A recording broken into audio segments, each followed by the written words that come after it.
Hi,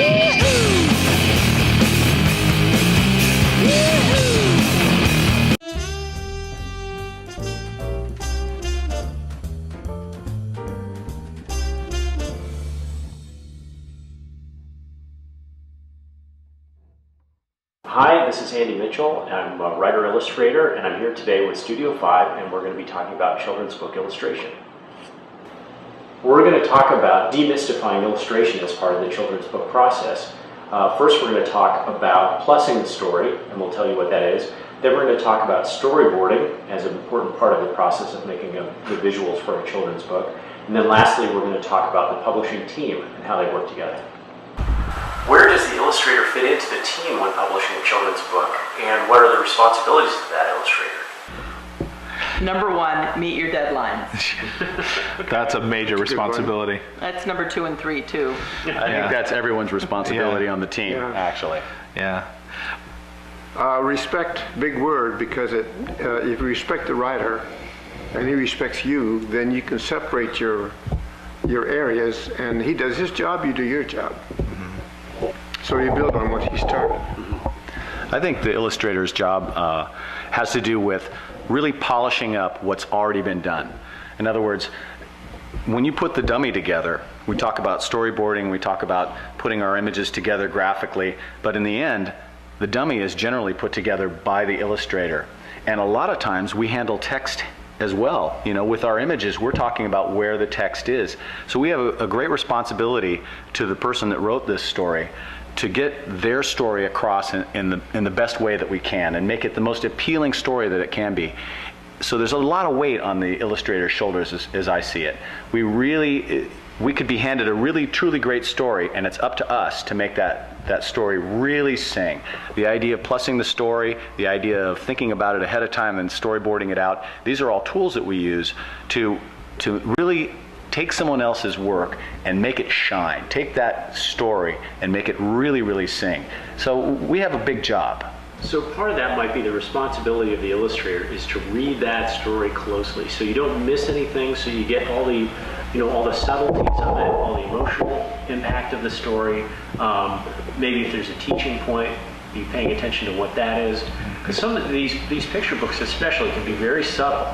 And so to understand that subtlety and bring that to your work. As Ev has said, reading through the story many, many times is key. Yeah. We have to know the story inside and out before we start illustrating it. We must. If the average children's book takes 2 years from the original signing of the contract to the final book on a shelf in a store, how much of that 2 years is divided between the writing, the illustrating, and the actual production of the book? I think part of it is what happens with the original manuscript. I mean, what I've found on the couple of projects I've gotten to do so far, that can make all the difference in the timing of a project. If the manuscript is coming right out from an editorial staff, you can pretty much get onto the illustration right away. And usually you're given something like six to 8 months to actually create the original artwork. It's usually broken down into 2 stages, each about taking half the time. The first 4 months being pencils and roughs, and then the last 4 months being finals and finishing it up. Although when I worked for Vile Things for Scholastic, written by Jane Hammerslaw, it was 80 spot drawings, and the art director asked me if I could have all the sketches done in 4 weeks. And I said, no.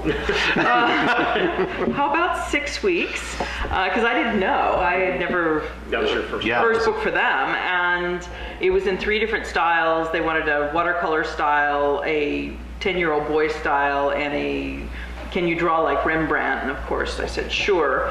Or maybe it was Leonardo da Vinci, I can't remember. But I did in 6 weeks, but it was a long 6 weeks, and I would have liked to have had more time, but I did meet the deadline, but oof. But when you say it's normally a couple months, for a picture book, and also I would imagine that the writing side of it really takes place outside of that production. Because really the writing happens before maybe a contract is signed and a book is actually being made. Do the author and illustrator work together? How much or how little? And where do the editor and designer fit into the process of completing the book?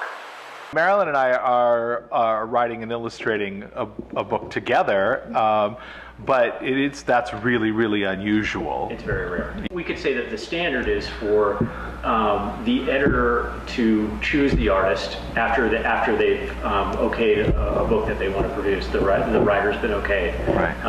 And that's when they bring in the artist. But they may not meet throughout the entire progress. In animation, the writer is often the storyboard man too.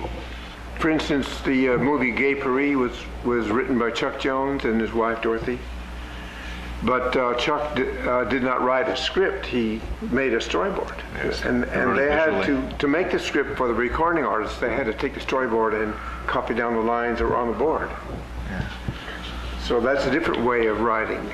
It's not written, it's storyboarded. I think Ev makes a good point. When you're writing it yourself, you separate those two jobs, and I think that illustrates the point that really those two jobs are separate and should be. There are reasons why the industry discourages writers and illustrators to work together. The job of writing is one distinct thing, and the job of illustrating is another distinct thing, and when you start mixing them, it's not always to the benefit of the product. I will say that I may be the outlier in this, is that when I am writing a kid's book, I'm drawing the whole time, and so if I'm writing about the character, I'm designing them on the same page at the same time. So my sketchbook is my journal, sketchbook is my journal. Thanks, this was a lot of fun. I hope everybody got a lot out of this. I wanted to thank Studio 5 for helping me out with this today. I wanted to thank WriteOnCon for putting together this great event. And lastly, I wanted to let you know that you can find out more information about Studio 5 and see our illustration there at www.studio5art.org.